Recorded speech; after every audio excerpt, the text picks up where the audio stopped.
નમસ્કાર દર્શક મિત્રો, મિરર ઓફ ધી વર્લ્ડ ન્યૂઝમાં આપ સૌનું હાર્દિક સ્વાગત છે।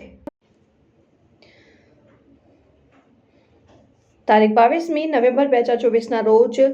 સવારે 10 વાગ્યાથી 12:30 વાગ્યા દરમિયાન મ્યુનિસિપલ કમિશનર સાહેબશ્રીના આદેશ મુજબ વડોદરા મહાનગરપાલિકા વિસ્તારમાં રોજિંદા રોડ પર થતા લારી ગલ્લા પથારા અને હંગામી દબાણો દૂર કરવા માટે કાર્યક્રમ પ્રમાણે કામગીરી કરી રહ્યા હતા। તે દરમિયાન ટોળાના માણસોએ એકસમ થઈ ગેરકાયદેસર મંડળી રચી પોતાનો સામાન્ય હેતુ પાર પાડવા માટે ફરિયાદી શ્રી સાથેના તમામ માણસોને ગાળા કાઢીને ઝપાઝપી કરી ફરિયાદી શ્રી સાથેના હરીનભાઈ નરેશભાઈ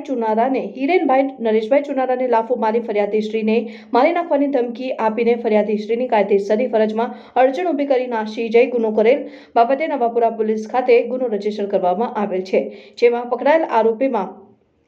અખ્તર મિયા ઉર્ફે અક્કુ, યાકુબ મિયા શેખ, ઇકબાલ ઉર્ફે ઇલ્લુ મોહમ્મદ હનીફ તથા સમીર ઉર્ફે ઠંડુ, બशीर खान बलोच, इमरान उर्फे तिजोरीवाला, इस्माइल भाई शेख, फैजल उर्फे अकेली, जाफर मियाँ बाबरची, अयास उर्फे शब्बीर, पीर मोहम्मद पठान, वसीम खान उर्फे मामा मोर, हसन खान पठान, शाहरुख खान उर्फे गनी, हसन खान उर्फे बाबा डूम पठान, શકીલ અહેમદ, ઇકબાલ અહેમદ શેખ અને સબીર ઉર્ફે ચપટ હનીફ મિયા શેખ।